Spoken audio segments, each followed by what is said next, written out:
Hello, hello, j'espère que vous allez tous et toutes très bien. Aujourd'hui, on se retrouve donc pour une vidéo un peu particulière, puisque déjà, on est le 1er... Non, pas du tout, le 22 septembre. On est donc le premier jour de l'automne, et qui dit premier jour de l'automne dit sortie de mon deuxième livre, Autumn Café and Secrets. Si jamais donc cela vous intéresse, je vous laisse aller voir la vidéo que j'ai sortie normalement il y a 2 semaines de celle-ci. Parce que celle d'avant, c'était le vlog à vous le vicomte. Voilà, en tenue 18e. Donc, je vous laisserai aller la voir si jamais vous voulez un peu plus d'informations. Et on va donc entrer directement dans comment je fais pour m'organiser. Puisque si vous le savez, si vous me suivez depuis un long moment, vous savez que je fais énormément de choses. Et ce qui implique donc Je cherche mon script en même temps. Les filles très préparées qui parlent d'organisation. Voilà. Alors, on va donc forcément déjà commencer par YouTube. Voilà. Donc par YouTube, excusez-moi, il a fallu que je branche la caméra. Elle ne tient absolument pas à la batterie, ça me saoule. Enfin bref. Donc je vais majoritairement vous parler des tips aussi que j'ai, comment je m'organise. Je pense que je vous mettrai des captures d'écran, etc. Mais aussi des outils, tout simplement, que j'utilise. L'outil principal que j'utilise sur YouTube, c'est donc Google Drive. Alors je pense que je flouterai un peu, évidemment. On va pas vous spoiler toutes les vidéos qui arrivent. Mais je tiens donc un tableau avec les idées de vidéos que j'ai. Je mets en fait le stade. Est-ce que c'est pas encore écrit, par exemple au niveau du script. En tout cas, quand je dis script, c'est par exemple mes idées de choses ou d'informations à dire dans les vidéos. Est-ce que c'est tourné en cours de montage? Est-ce que c'est publié? Et avec ça, je mets un peu des codes couleurs, par exemple publié pour... je mets du vert. Et je l'associe assez avec mon téléphone. Alors soit je vous montre là, soit je vais faire pareil, une capture. Je ne sais pas. Là, par exemple... Vous voyez, là j'ai décidé que tout allait sortir le dimanche, donc normalement c'est du côté de mon pouce. Là, la vidéo que je tourne est actuellement ici. Et les autres, là j'ai mis en violet puisqu'elles sont publiées. En général, quand elles sont tournées, mais juste que soit elles sont en cours de montage, soit elles ne sont pas publiées, tout simplement, je les mets en jaune et sinon elles restent en bleu. Voilà, au moins, comme là, ça me donne un peu un petit aperçu. Excusez-moi, je sens que cette mèche va me saouler. Donc, je regarde assez fréquemment mon planning et j'essaye de faire des vidéos en conséquence. Alors, sachant que celle-là est là pour remplacer une autre. De base, je devais faire un événement à Merville et en tenue 18e. Sauf que j'étais bloquée du dos. Voilà, parce que... Ceux qui le savent, je fais de la reconstitution historique et du coup je n'ai pas pu y aller. Je voulais faire un vlog sur ça, puis non. Donc voilà, d'où l'organisation, faut arriver à trouver des fois des idées de vidéos entre temps pour pouvoir les remplacer et quand même ne pas rater un créneau de vidéo. Ensuite, je me sers d'une application pour me faire des to-do list. Alors ça s'appelle liste de tâches. Franchement, c'est pas très recherché. Donc ça s'ouvre comme ça. Je sais pas s'il y a un nom spécial pour l'application. Bon, évidemment, il y a de la pub parce que je n'ai pas payé. Et en fait, cette application, je la trouve vraiment pas mal. Alors, on peut mettre j'ai remarqué ça, en fait, des sortes d'objectifs hebdomadaires, pardon. Comme là-haut, tout là-haut. J'ai, donc en bleu, bon, ça c'est la lecture, mais comme j'ai terminé ma lecture à... presque minuit et demi. Bon, du coup, quand j'ai validé, c'était pour aujourd'hui. Là, par exemple, je sais pas si vous allez bien voir, au pire, je ferai des zooms. J'ai un petit logo violet. Et ce logo violet, donc c'est par exemple, pour moi, quand je fais la communication sur les réseaux par rapport à tout simplement la sortie de mes livres, etc. Donc là, je l'ai fait ce matin, j'ai fait à peu près 1 heure. Et à côté, bon, c'est manger sain. Bon, pour l'instant, je n'ai pas mangé. Là, j'ai par exemple en retard, puisqu'en fait, vous avez différents jours. Par exemple, si je vous montre le calendrier, il est comme ceci. Et donc, sur chaque jour, je peux avoir des tâches, en fait, que je me mets. Donc là, par exemple, j'ai fini le montage de la vidéo Homme au masque de fer. Ça date du 12 août. Pour la chaîne Ésotélune, voilà. Continuer la relecture de Murmure de l'Opéra, donc ça c'est un autre livre qui sortira le 14 février 2026, donc j'ai essayé de continuer un peu aujourd'hui à ma pause. Ça date quand même du 25 août.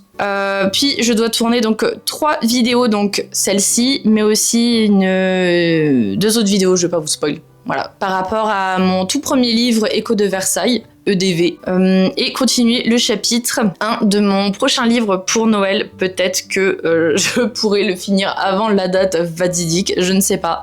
Dans l'idéal, il sortirait le 16 novembre. Mais ça, au niveau des livres, on reviendra après. Donc là, par exemple, même niveau organisation, j'y réfléchissais ce matin. Je me disais que bah là, voilà, j'ai fait ma colle, me suis douchée. Je tourne cette vidéo-là et comme ça, avant de partir au travail dans à peu près 1h15, je prendrai mon petit déjeuner et j'avancerai sur le montage de cette vidéo-là. Bon, j'ai encore un peu le temps, hein, il me reste une semaine, enfin 7 jours à peu près.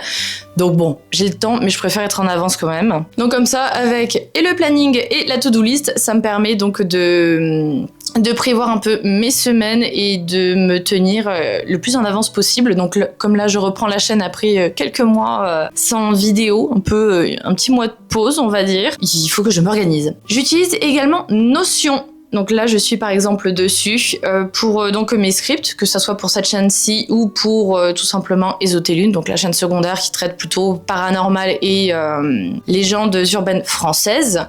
Donc forcément, il me faut un lieu pour écrire.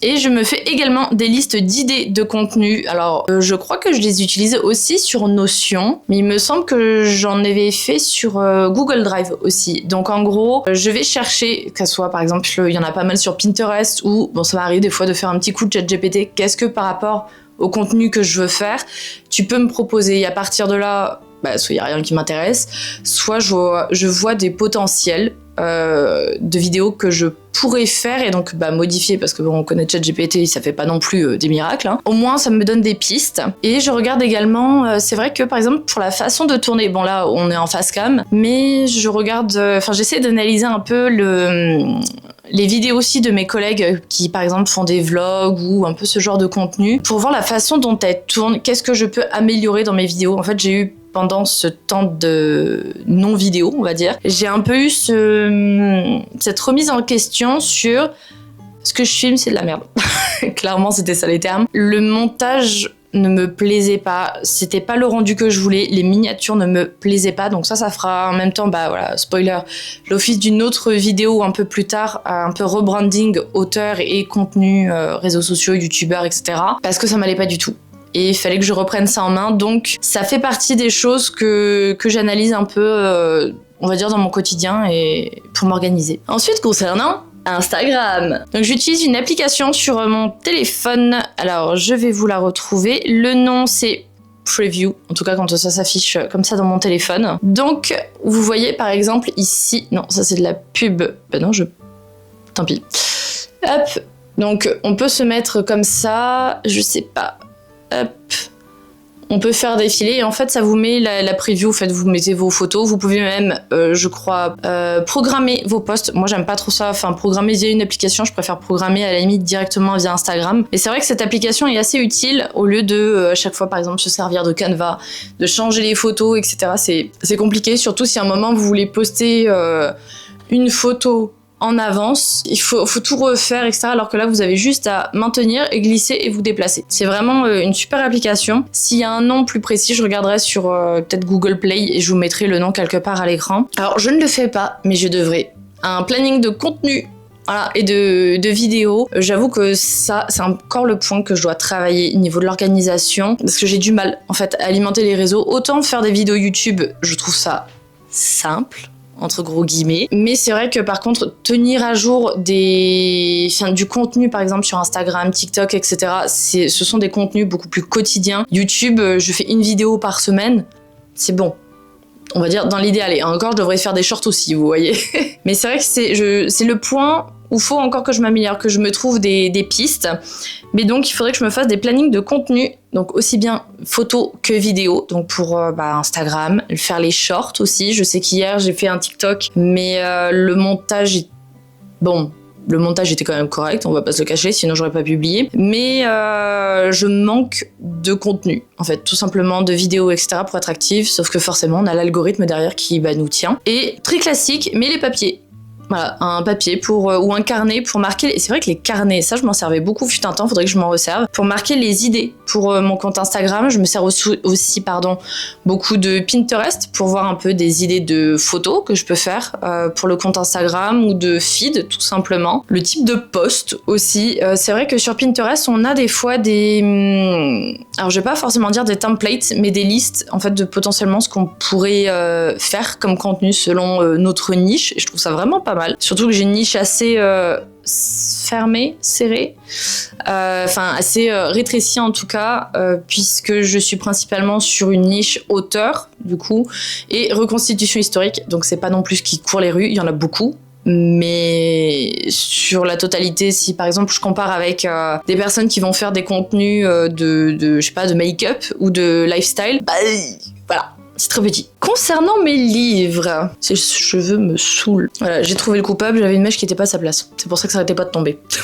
Donc concernant mes livres, évidemment, Notion. Ça, je pense que je vous mettrai un screen. Enfin, je ferai dérouler. C'est pareil, je me sers énormément en fait dans toute mon organisation de Notion, puisque alors il manque pareil la partie un peu esthétique qu'il faut que je travaille, mais je suis dessus, puisque si j'ai une idée de livre, je vais me créer une page dans ma catégorie livre, je vais me créer une page avec quand je l'ai le titre, sinon juste par exemple je sais pas, livre avec des papillons par exemple, je sais pas, c'est un peu une idée que j'ai eue ce matin, mais j'ai pas poussé la chose parce que j'ai encore beaucoup de livres à écrire, donc je me concentre déjà sur ça. J'y mets toutes mes idées futures. Je sais que je mets par exemple, admettons, je vais prendre Autumn Café and Secrets comme exemple.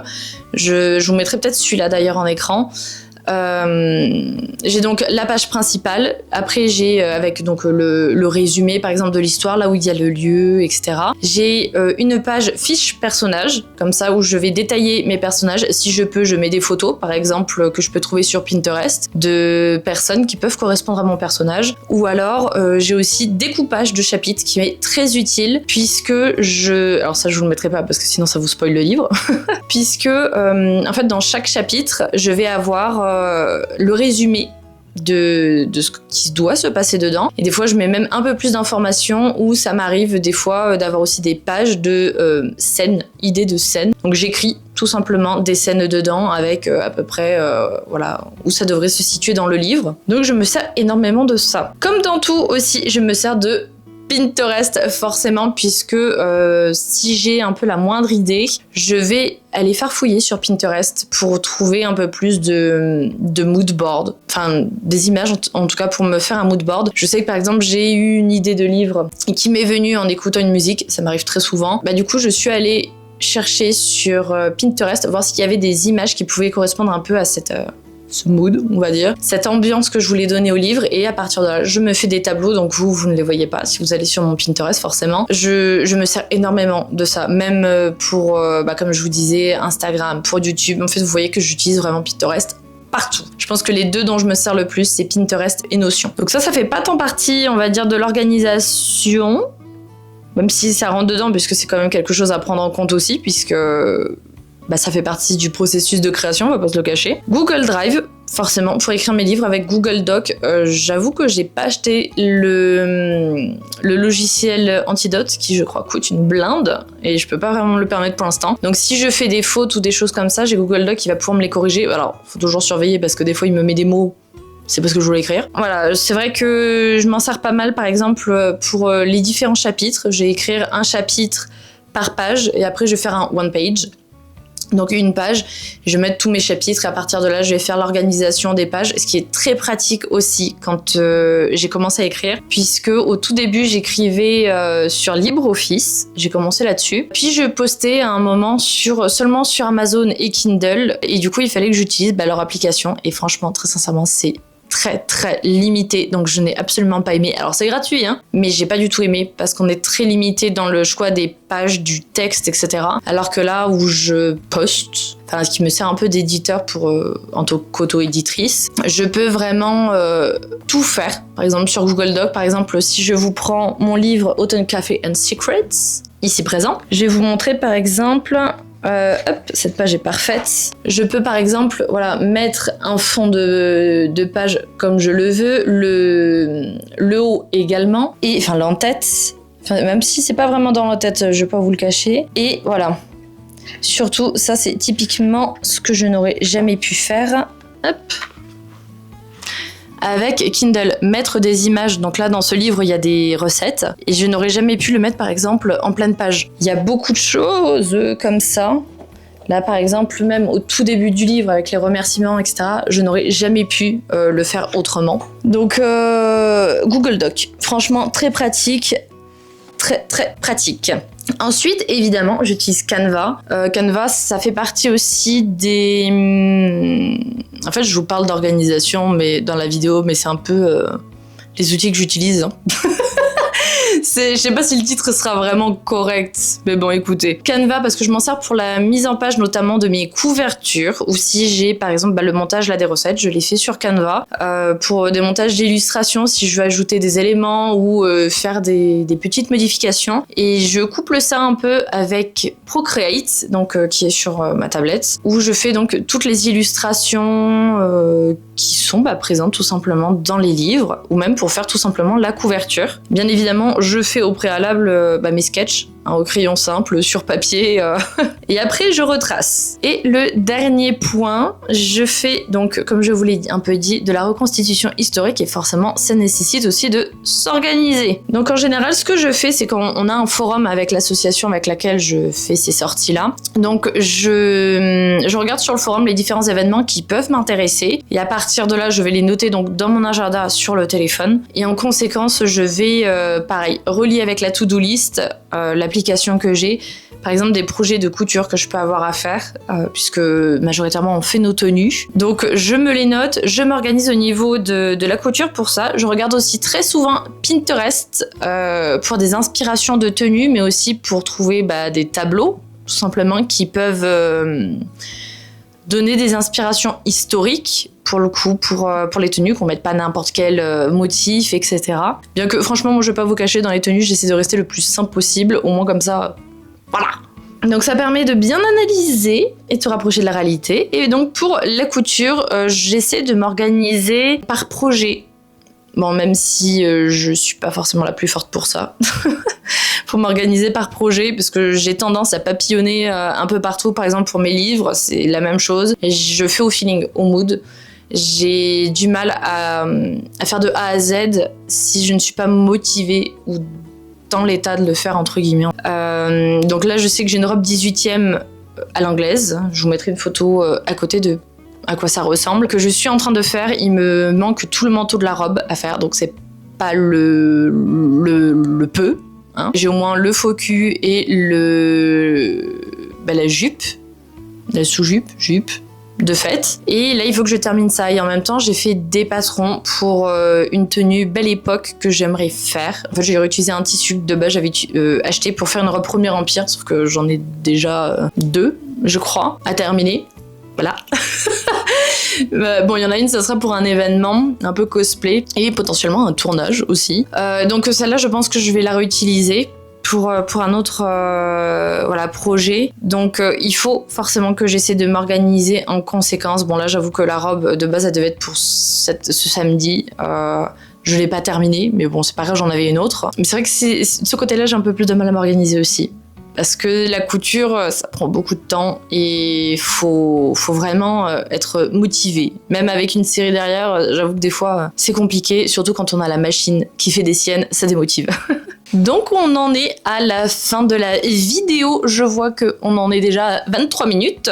C'est plutôt pas mal. Donc écoutez, moi je vais aller prendre mon petit déj et commencer le montage. Oh, c'est adorable. Je vois en même temps, vous voyez en fait dans la com, c'est ça qui est vraiment cool. Enfin, j'essaie de voir justement dans mes stratégies de com. Et quand on voit que, par exemple, la Autumn Café and Secret, puisque je suis en train forcément de faire la promotion de ce livre actuellement, quand on voit qu'il plaît et que les personnes veulent l'ajouter à leur liste de livres à acheter et à lire, merci. Merci beaucoup. J'espère quand même que cette vidéo-là vous aura plu. Si c'est le cas, n'hésitez pas à me dire en commentaire si vous avez des tips ou même des applications dont vous servez pour vous organiser. Ou même peut-être on a des points en commun. Que n'hésitez pas à liker et à vous abonner pour plus de vidéos, puisque sur cette chaîne, je parle donc majoritairement des livres, du vlog auteur, etc., de la vie d'auteur, ou tout simplement de la sortie de mes projets ou de l'avancée de mes projets, mais aussi de reconstitution historique. Forcément, grande passionnée d'histoire que je suis, il faut que je me garde des traces quelque part. Donc je vous emmène avec moi comme la semaine dernière au vlog de Vaux-le-Vicomte en tenue 18e pour un événement qui était juste magique. Voilà, on va pas se le cacher. Donc n'hésitez pas non plus à me rejoindre sur Instagram, c'est là où je suis le plus active. C'est vrai que j'en parle pas forcément, mais c'est là où il y a beaucoup plus de choses, où vous pouvez retrouver donc notamment les photos, les stories. C'est là il y a le plus en temps réel sur les avancées des projets ou tout simplement des sorties. Donc je vous laisse y aller, c'est Trix Ravenwood. De tous les cas, c'est dans la description. Et puis moi je vous fais de gros poutous et puis à très bientôt.